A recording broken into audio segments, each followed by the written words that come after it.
Assalamualaikum warahmatullahi wabarakatuh. Nama saya Diniatul Islamiyah. Saya di sini sebagai moderator mewakili dari kelompok 5. Kami dari kelompok 5 akan menyampaikan materi tentang manajemen pemasaran. Untuk submateri yang pertama, saya sendiri yang akan menyampaikan. Definisi pemasaran. Pemasaran adalah aktivitas, serangkaian institusi, dan proses menciptakan, mengomunikasikan, menyampaikan, dan mempertukarkan tawaran yang bernilai bagi pelanggan, klien, mitra, dan masyarakat umum.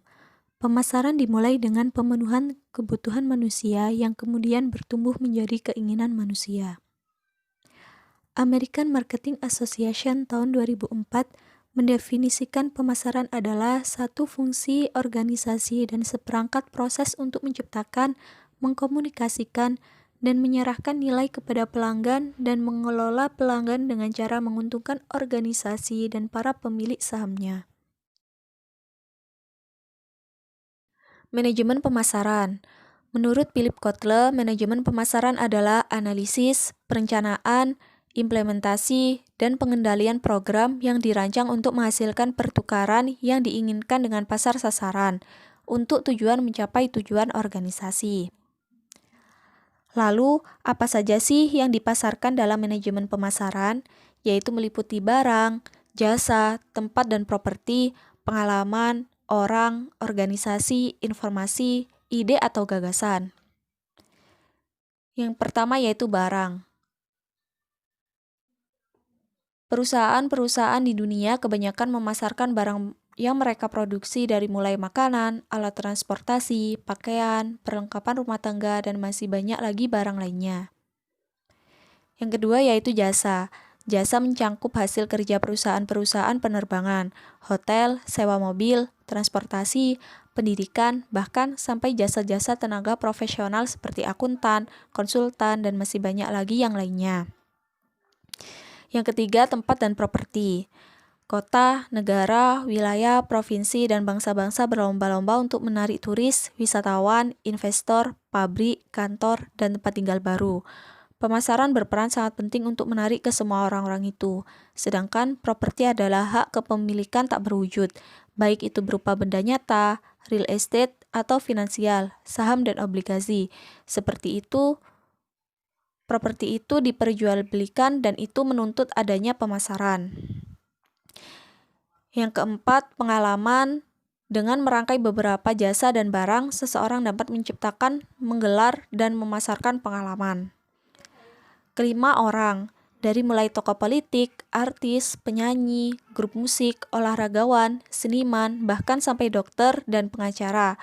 Kesemua orang-orang ini membutuhkan pemasaran yang mengelola mereka sehingga mereka tetap dibutuhkan oleh masyarakat, sehingga karir mereka pun akan terus berlanjut. Yang keenam, organisasi.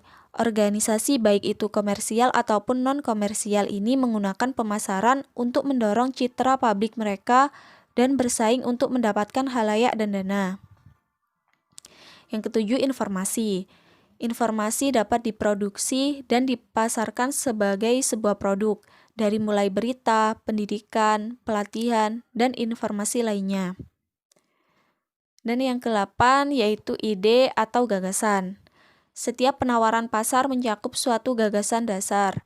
Produk dan jasa adalah platform untuk menyerahkan beberapa gagasan atau manfaat. Selanjutnya yaitu tugas manajemen pemasaran, yaitu meliputi yang pertama mempelajari kebutuhan dan keinginan konsumen. Yang kedua, mengembangkan konsep produk atau barang untuk kebutuhan dan kepuasan konsumen atau pasar.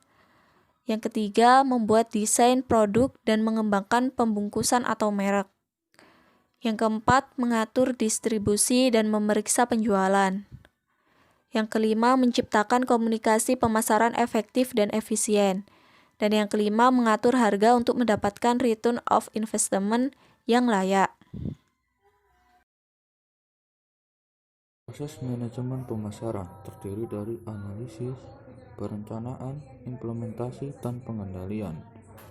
Analisis terdiri dari analisa peluang pemasaran, yaitu merupakan proses riset terhadap faktor-faktor lingkungan eksternal yang mempengaruhi kegiatan usaha perusahaan tersebut.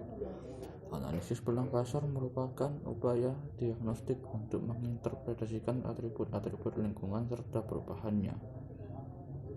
Kemudian ada penelitian pemilihan pasar sasaran. Yang kedua, ada perencanaan yang terdiri dari perencanaan strategi pemasaran. Perencanaan strategi pemasaran adalah salah satu kegiatan pokok yang dilakukan oleh perusahaan untuk mempertahankan kelangsungan perusahaannya, untuk berkembang, dan untuk mendapatkan laba. Guna mencapai tujuan pemasaran tersebut, maka perusahaan harus memperhatikan strategi pemasaran.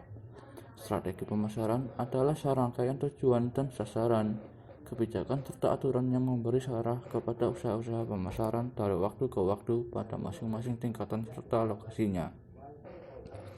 Strategi pemasaran merupakan hal yang sangat penting bagi perusahaan, di mana strategi pemasaran merupakan suatu cara mencapai tujuan dari sebuah perusahaan. Strategi pemasaran sangat penting diupayakan untuk mencegah penurunan jumlah konsumen serta jatuhnya daya saing produk bisnis di pasaran.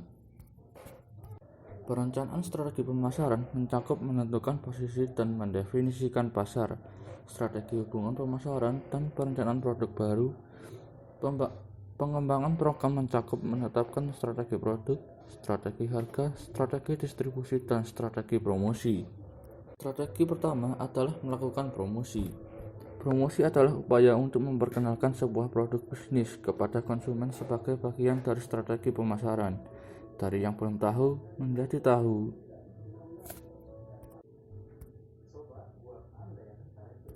Implementasi merupakan pengorganisasian dan pelaksanaan pemasaran.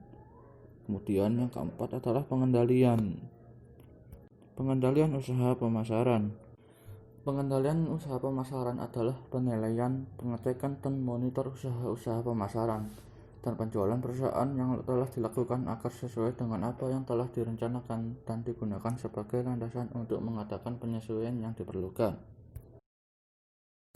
Konsep pemasaran. Konsep inti pemasaran atau marketing melingkupi pasar atau market, needs atau kebutuhan, wants atau keinginan, demands atau permintaan, produk, exchange atau pertukaran, transaction atau transaksi. Konsep inti pemasaran yang pertama adalah market. Market adalah tempat atau target di mana produk dapat dipasarkan. Market dapat terjadi jika ada permintaan produk, penjual, dan pembeli. Yang kedua adalah transaksi. Transaksi adalah proses pertukaran produk dan nilai. Transaksi biasanya menggunakan mata uang. Kemudian yang ketiga adalah exchange atau pertukaran. Pertukaran antara produk dengan nilai antara penjual dan pembeli sebelum ada uang dengan sistem barter. Yang keempat adalah produk. Produk adalah sesuatu yang dapat ditawarkan kepada pasar. Produk yang ideal adalah produk yang dibutuhkan, diinginkan, dan memiliki nilai. Produk terdiri dari dua macam, yaitu barang goods dan barang jasa service. Kemudian yang kelima adalah demand. Terjadi jika produk dibutuhkan dan diinginkan oleh konsumen. Selain itu, konsumen memiliki kemampuan untuk membayar. Berikutnya adalah yang keenam, needs atau kebutuhan. Tujuan dari pemasaran adalah produk dibeli oleh konsumen. Salah satu syarat produk dapat dibeli oleh konsumen adalah produk tersebut dapat memenuhi kebutuhan konsumen. Contohnya adalah sembako, obat, dan peralatan rumah tangga. Dan yang terakhir adalah wants atau keinginan. Keinginan manusia dibatasi oleh kemampuan. Contohnya adalah keinginan memiliki rumah, keinginan untuk makan, keinginan untuk sembuh dari penyakit, dan lain-lain sebagainya. Next. Baik, nama saya Wafi. Saya akan menjelaskan tentang manajemen pemasaran. Jadi saya akan menjelaskan tentang the 7 PS marketing mix. Jadi 7 PS itu ada product, harga, saluran distribusi, kemasan, proses promosi, dan SDM. Produk itu, menurut teori produk, adalah semua bentuk yang ditawarkan ke pasar untuk dikonsumsi atau digunakan oleh konsumen sehingga memenuhi kebutuhan dan keinginan konsumen. Bentuk kebutuhan atau keinginan itu dapat berupa bentuk fisik ataupun jasa. Ada pengertian produk yang lain adalah suatu yang diproduksi perusahaan yang akan didistribusikan. Kualitas suatu produk haruslah sangat bagus supaya produk tersebut dapat bersaing di pasaran. Yang kedua itu ada harga, bisa juga dibilang price. Harga yang dimaksud di sini adalah jumlah uang yang harus diberikan customer kepada perusahaan untuk mendapatkan produk yang mereka inginkan. Pada poin ini, perusahaan kalian harus berpikir bagaimana cara agar perusahaan kalian dapat membuat customer merasa uang yang mereka berikan itu sebanding dengan produk yang dia dapatkan, atau dalam istilah bahasa Inggris yaitu worth it.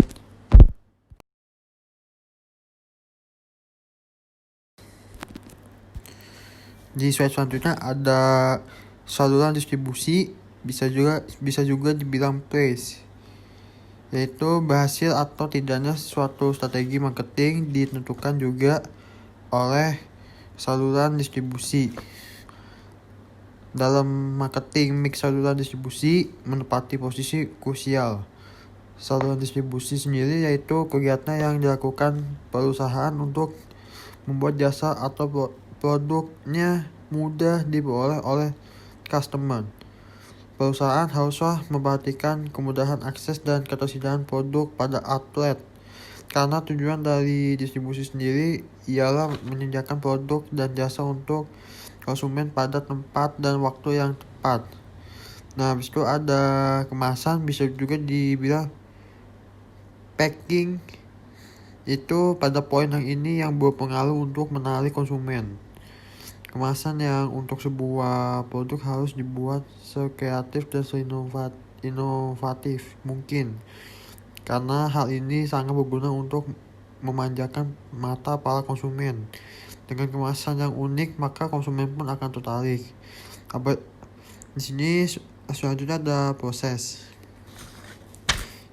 Ada proses yang dimaksud di sini adalah suatu urutan pelaksanaan yang saling terkait, kemudian mengubah masukan menjadi keluaran. Dalam proses, hal yang harus kalian memperhatikan adalah kesabaran, ketelitian, dan kontinuitas dalam mengelola atau mengembangkan bisnis kalian. Nah, habis itu ada promosi, bisa juga dibilang promotion. Promosi adalah sebuah upaya membujuk dan mengajak konsumen untuk menggunakan produk ataupun jasa yang ditawarkan oleh perusahaan. Dan terakhir itu ada SDM, bisa juga dibilang people. Itu maju tidaknya suatu perusahaan tergantung pada sumber daya manusia yang ada. Faktor ini yang menyebabkan perusahaan mencari kandidat pegawai yang terbaik. Bahkan suatu perusahaan berani membayar lebih untuk membayar ahli pencari kandidat untuk suatu perusahaan.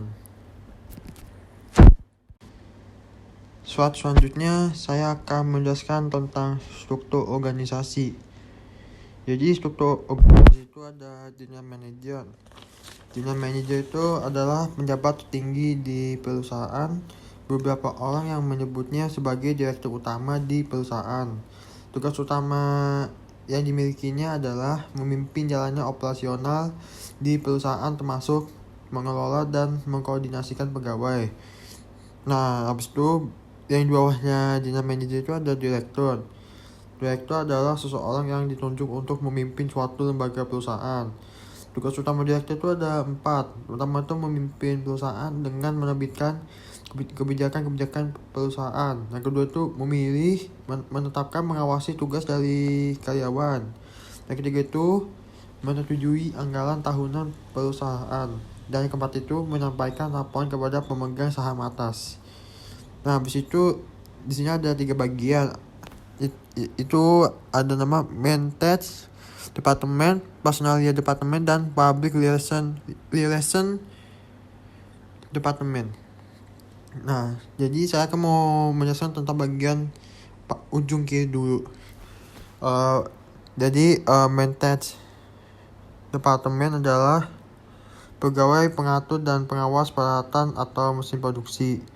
Tugasnya maintenance itu adalah mengawasi pelaksanaan pekerjaan pemeliharaan terhadap seluruh peralatan, proses penggunaan alat sampai dengan utilitasnya. Nah, habis itu bagian bawahnya itu ada quality asuransi. Asuransi itu adalah bertanggung jawab untuk memastikan sebuah produk yang akan dilepas ke pasaran sudah memenuhi semua standar kualitas untuk setiap komponennya. Nah, dan bagian bawahnya itu ada General Affairs. Itu adalah posisi dalam suatu perusahaan yang umumnya berada di bawah pimpinan divisi umum atau kepala operasional. Nah, saya akan menjelaskan yang bagian keduanya ini. Jadi Personalia Departemen itu adalah departemen yang bertugas melaksanakan serangkaian kegiatan pengelolaan SDM pada hal-hal yang terkait administratif guna mengatur hubungan kerja antar perusahaan. Ia memiliki tugasnya itu ada 3. Pertama itu menyusun anggaran tenaga kerja yang diperlukan. Yang kedua itu membuat job analisis. Yang ketiga itu menentukan dan memberikan sumber-sumber tenaga kerja. Nah, bawahnya itu ada Accounting Department. Accounting Department itu adalah departemen yang bertugas untuk mencatat seluruh transaksi keuangan dan membuat laporan keuangan baik pemasukan dan pengeluaran. Nah, habis itu bawahnya itu ada R&D Development. Itu adalah kegiatan penelitian dan pengembangan dan memiliki kepentingan komersial dalam kaitannya dengan riset ilmiah murni. Dan paling bawahnya itu ada Marketing Department. Jadi Marketing Department itu adalah Marketing Department adalah bagian dalam perusahaan yang menangani marketing dan berbagai produk yang ditawarkan. Dan terakhir saya akan menjelaskan paling kanan. Jadi saya akan menjelaskan tentang Public Relation Department. Public Relation Department adalah proses interaksi di mana public relation menetapkan opini publik sebagai input yang menguntungkan kedua belah pihak. Dan ke bawahnya itu ada Purchasing Department. Purchasing Department adalah kegiatan yang dilakukan perusahaan untuk membeli atau menyewa barang atau jasa untuk memenuhi kebutuhan operasional perusahaan. Selanjutnya akan dijelaskan oleh Mas Rian. Perkenalkan, nama saya Rian Hamili. Di sini saya akan menjelaskan tentang target pasar. Yang pertama adalah segmentasi pasar. Segmentasi pasar adalah membagi konsumen yang bermacam-macam atau sifatnya heterogen ke dalam kelompok-kelompok dengan karakteristik yang sama atau homogen. Yang kedua adalah target pasar. Target pasar adalah suatu kelompok konsumen yang menjadi sasaran pendekatan perusahaan untuk membeli produk yang dijual. Faktor yang mempengaruhi target pasar. Yang pertama adalah ukuran segmen. Perusahaan yang besar akan memilih segmen pasar dengan ukuran yang besar dan volume penjualan yang besar pula. Sedangkan perusahaan kecil umumnya memilih segmen pasar yang lebih kecil dengan volume penjualan yang relatif kecil. Hal ini dilakukan agar perusahaan dapat menyesuaikan target pasar dengan kemampuannya masing-masing. Yang kedua adalah pertumbuhan segmen. Segmen pasar yang tersedia kemungkinan dapat berupa, artinya segmen pasar yang saat ini dianggap kecil, kemungkinan pada masa yang akan datang dapat tumbuh menjadi segmen pasar yang lebih besar dan potensial. Karenanya perusahaan perlu mempertimbangkan segmen pasar yang kecil, potensial dan dapat menghasilkan keuntungan bagi perusahaan. Yang ketiga adalah posisi persaingan. Perusahaan harus mampu memilih segmen pasar yang potensial yang dapat mendatangkan keuntungan bagi perusahaan dan memiliki jumlah pesaing yang sedikit. Dengan jumlah pesaing yang relatif kecil, maka kondisi ini cenderung menguntungkan posisi perusahaan dalam mendapatkan laba. Yang keempat adalah biaya untuk mencapai segmen. Biaya untuk mencapai segmen pasar yang hendak ditargetkan juga harus mempertimbangkan. Sebaiknya segmen pasar yang tidak cocok dengan kegiatan pemasaran jangan dipilih, sehingga biaya pemasaran yang dikeluarkan perusahaan tidak sia-sia. Kesesuaian tujuan dengan kemampuan perusahaan. Segmen pasar yang telah dipilih dan ditetapkan pemasaran hendaknya dilaksanakan dengan sungguh-sungguh. Artinya, sebaiknya perusahaan tidak mencoba segmen pasar lain yang belum direncanakan dan belum dipilih oleh pemasar. Hal ini membuat risiko terjadinya kerugian akibat kesalahan pemilihan segmen pasar dapat berkurang. Proses pelaksanaan target pasar yang pertama adalah mengembangkan acuan pemasaran untuk setiap segmen pasar sasaran yang ditentukan. Yang kedua adalah memilih segmen pasar sasaran atau target pasar. Yang ketiga adalah mengembangkan posisi produk untuk setiap segmen pasar sasaran. Yang keempat adalah mengembangkan profil segmen pasar yang dihasilkan. Yang kelima adalah mengembangkan ukuran atau kriteria daya tarik dari segmen pasar yang ada. Yang keenam adalah mengidentifikasi dasar untuk mensegmentasikan pasar. Selanjutnya saya Fahmi Anfasa akan menerangkan tentang strategi pemasaran, yaitu sebagai berikut. Salah satunya differentiated marketing. Differentiated marketing adalah suatu usaha yang dilakukan perusahaan dalam rangka mengidentifikasi kelompok-kelompok pembeli tertentu dengan membagi pasar dalam dua kelompok atau lebih. Untuk hal ini, perusahaan harus membuat produk yang berbeda-beda untuk masing-masing segmen pasar yang ada. Tujuannya adalah untuk meningkatkan jumlah penjualan barang dan jasa, serta untuk mendapat kedudukan yang kuat di setiap segmen pasarnya. Yang kedua yaitu ada undifferentiated marketing. Undifferentiated marketing merupakan suatu usaha perusahaan yang dilakukan dengan jalan meninjau pasar secara keseluruhan dan memutuskan pada kemasan-kemasan barang dalam rangka memenuhi keinginan dan kebutuhan konsumen. Penggunaan strategi target pasar dengan undifferentiated marketing ini disarankan pada adanya menghematkan ongkos-ongkos baik dalam bidang pemasaran maupun ongkos-ongkos perusahaan pada umumnya. Selanjutnya yang ketiga ada concentrated marketing. Concentrated marketing merupakan suatu usaha perusahaan yang dilakukan untuk memusatkan pemasaran produk-produknya pada satu atau beberapa kelompok pembeli yang dianggap potensial saja. Tujuan strategi target pasar concentrated marketing adalah agar dapat memusatkan pemasaran pada segmen pasar yang dilayaninya saja. Dengan begitu, perusahaan dapat memperoleh penghematan dalam operasi pemasaran karena adanya spesialisasi dalam hal produk, harga, promosi, dan distribusi. Pemilihan strategi target pasar setiap perusahaan tentu ingin memenangkan persaingan dalam bisnis yang dijalankannya. Untuk itu, perusahaan harus mempunyai strategi tersendiri dalam pemilihan target pasar. Dalam penetapan strategi pasar ini, terdapat beberapa faktor yang membatasi penetapan strategi target pasar. Faktor yang membatasi pemilihan strategi target pasar yakni salah satunya sumber-sumber yang dimiliki perusahaan. Sumber-sumber yang dimiliki oleh perusahaan akan menjadi salah satu faktor penentu penting dalam menentukan strategi yang dipilih. Apabila perusahaan mempunyai sumber-sumber yang terbatas dalam melayani pasar, maka strategi paling baik yang dapat dipilih dan dijalankan adalah strategi concentrated marketing. Strategi yang pertama tadi. Yang kedua ada homogenitas produk. Jika perusahaan menghasilkan produk yang sifatnya homogena atau dengan homogenitas produk, maka strategi target pasar dapat dipilih adalah dengan menggunakan strategi yang kedua tadi, yaitu undifferentiated marketing. Sekarang yang ketiga ada homogenitas pasar. Homogenitas pasar adalah kondisi ketika sejumlah pembeli mempunyai selera yang sama. Jumlah pembelian terhadap produk pada setiap periode hampir sama, serta reaksi terhadap pemasaran produk juga sama. Jika yang dihadapi adalah homogenitas pasar seperti ini, maka strategi target pasar yang paling sesuai dijalankan adalah strategi differentiated marketing.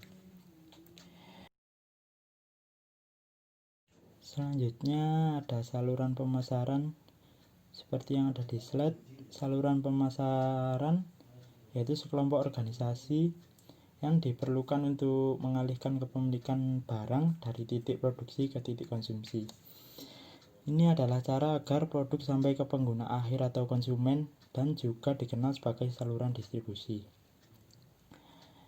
Di situ ada dua contoh strategi, yaitu strategi dorong atau push dan strategi tarik atau pull.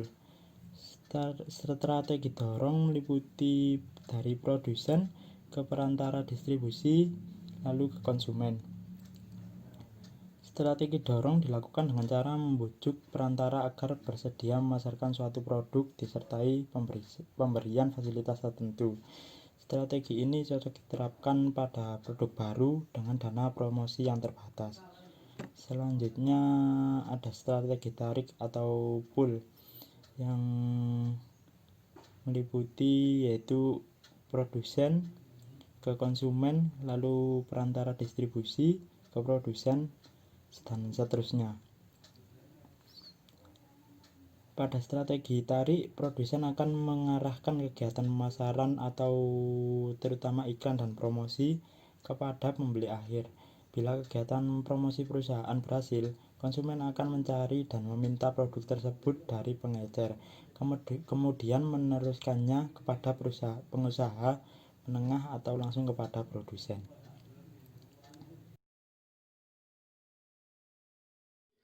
Nama saya Rifki Marda Pratama, NIM 200501110274. Di sini saya akan menjelaskan tentang strategi penetapan harga. Strategi penetapan harga dibagi menjadi 3, yakni berdasarkan biaya, berdasarkan keinginan, dan berdasarkan persaingan. Yang pertama, berdasarkan biaya, di mana dengan konsep dasar cost of material atau biaya bahan ditambah dengan cost of labor atau upah tenaga kerja ditambah dengan overhead atau biaya-biaya tambahan seperti sewa gedung, membayar listrik, membayar PDAM, dan lain sebagainya, akan terciptanya total cost atau total biaya keseluruhan. Total cost atau total biaya keseluruhan ditambah dengan desired profit atau keuntungan yang ingin kita dapatkan akan menghasilkan sebuah final sell price atau harga yang akan dijual belikan. Strategi penetapan harga berdasarkan biaya dibagi menjadi 4, yaitu cost plus pricing method, markup pricing, target pricing, fixed fee pricing. Cost plus pricing method yaitu penetapan harga jual per unit berdasarkan jumlah biaya per unit ditambah jumlah tertentu sebagai laba atau margin, atau lebih gampangnya harga jual sama dengan biaya total plus laba. Markup pricing yaitu penetapan harga yang seiring digunakan oleh pedagang atau perantara, reseller, dropshipper dengan menambahkan harga beli dengan sejumlah laba tertentu. Dengan lebih gampangnya yaitu harga jual sama dengan harga beli ditambah laba. Fixed fee pricing yakni penetapan harga berdasarkan jumlah biaya yang dikeluarkan oleh produsen produk tersebut ditambah sejumlah fee yang telah disepakati. Jadi, laba yang diperoleh tidak mempengaruhi harga jual barang. Yang terakhir, yakni target pricing, yakni penetapan harga yang dilakukan berdasarkan tingkat pengembalian investasi atau ROI, sesuai dengan target yang diinginkan. Yang kedua, yakni berdasarkan keinginan. Strategi ini lebih mengutamakan kondisi ataupun kebutuhan konsumen. Strategi ini memungkinkan adanya perbedaan harga meskipun produknya sama, akibat beberapa faktor tertentu seperti letak geografis, waktu, dan lain sebagainya. Di sini dibagi menjadi dua, yakni Price Sensitivity Meter atau PSM, yakni strategi penetapan harga yang dilakukan dengan tujuan untuk melakukan pendekatan terhadap kebutuhan atau permintaan konsumen. Metode ini didasari persepsi konsumen terhadap nilai atau value produk yang diterima, apakah sebanding atau tidak. Yang kedua, yakni diskriminasi harga, yakni kebijakan untuk menentukan harga jual yang berbeda-beda untuk satu jenis produk yang sama dalam satu segmen pasar. Beberapa faktor yang bisa mempengaruhi diskriminasi harga, misalnya wilayah, konsumen, waktu, kualitas, dan bentuk produk. Yang terakhir, yakni berdasarkan persaingan. Strategi ini menyoroti harga produk sejenis yang dikeluarkan oleh industri pesaing. Dibedakan menjadi dua, yakni perceived value fixing, yakni penetapan harga jual berdasarkan harga jual rata-rata produk sejenis. Yang kedua adalah Sealed bid pricing, yakni penetapan harga jual berdasarkan penawaran yang diajukan oleh pesaing. Yang selanjutnya yakni promosi dan periklanan. Di sini terdapat urutan atau peristiwa komunikasi periklanan. Dimulai dari sumber. Sumber ini tentu berasal dari produsen yang mengeluarkan sebuah produk yang akan dipasarkan dengan sebuah pesan. Pesan ini berupa iklan. Iklan ini diumumkan atau di media masakan oleh sebuah saluran. Saluran ini baik berupa televisi, banner, atau yang lainnya. Ketika telah disiarkan oleh media atau disalurkan oleh channel-channel tertentu, maka ada yang menerima, yaitu sebagai audiens, yaitu target pasar konsumen, sehingga akan menimbulkan sebuah efek.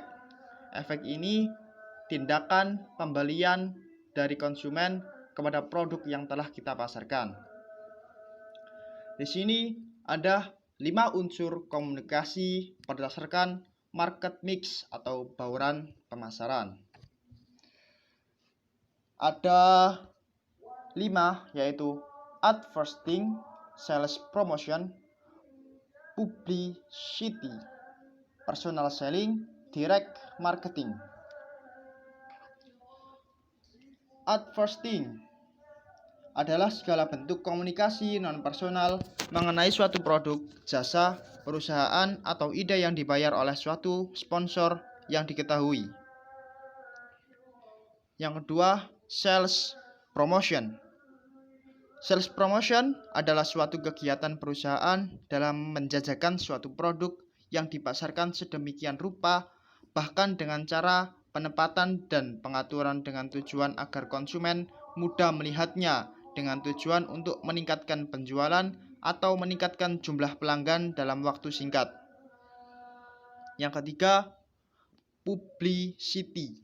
Menurut Philip Kotler, publicity adalah berbagai program untuk mempromosikan atau melindungi citra perusahaan maupun produk individualnya. Yang terakhir adalah personal selling. Presentasi pribadi oleh perusahaan dengan tujuan melakukan penjualan dan membangun hubungan dengan pelanggan, lebih singkatnya berinteraksi dengan calon pembeli. Selain pemasaran yang bagus, laku atau tidaknya sebuah produk dipengaruhi oleh 3 hal. Yang pertama adalah produk, yang kedua adalah price, yang ketiga adalah place. Produk di sini akan laku apabila kualitasnya baik, kemasannya juga baik, daya tahan, fungsi, kegunaan, efisiensi, features, style, rasa, dan lain-lain itu menunjang. Apabila produk-produk dengan kualitas, kemasan, daya tahan, fungsi, kegunaan, atau efisiensi rendah, maka produk dapat dipastikan tidak laku di pasaran. Yang kedua adalah price atau harga. Harga yang sesuai dan harga yang terjangkau konsumen, diskon, sistem pembayaran, dan kredit sangat mempengaruhi tindakan konsumen, di mana konsumen akan memilah dan memilih harga dari suatu produk. Apabila terlalu melunjang jauh, maka konsumen akan berpikir 2 kali. Sedangkan di perusahaan lainnya menjual sebuah produk yang hampir sama, tapi dengan harga yang lebih rendah. Yang ketiga adalah place. Place di sini adalah sebuah tempat ketersediaan produk di pasar, di mana produk kita itu mudah ditemui oleh konsumen atau tidak. Yang kedua adalah terjangkau jarak oleh konsumen. Bagaimana konsumen bisa menjangkau sebuah jarak yang diberikan atau yang dipasarkan oleh perusahaan. Yang ketiga adalah transportasi dan retail. Oke, terima kasih. Sekian dari saya. Baik, itulah tadi materi yang telah kami sampaikan. Jika teman-teman semua ada pertanyaan atau mau menambahkan materi yang kami sampaikan, langsung saja sampaikan di kolom komentar atau diskusikan saja dengan kelompok masing-masing. Sekian dari kelompok kami, apabila ada kurang lebihnya kami mohon maaf yang sebesar-besarnya. Wassalamualaikum warahmatullahi wabarakatuh.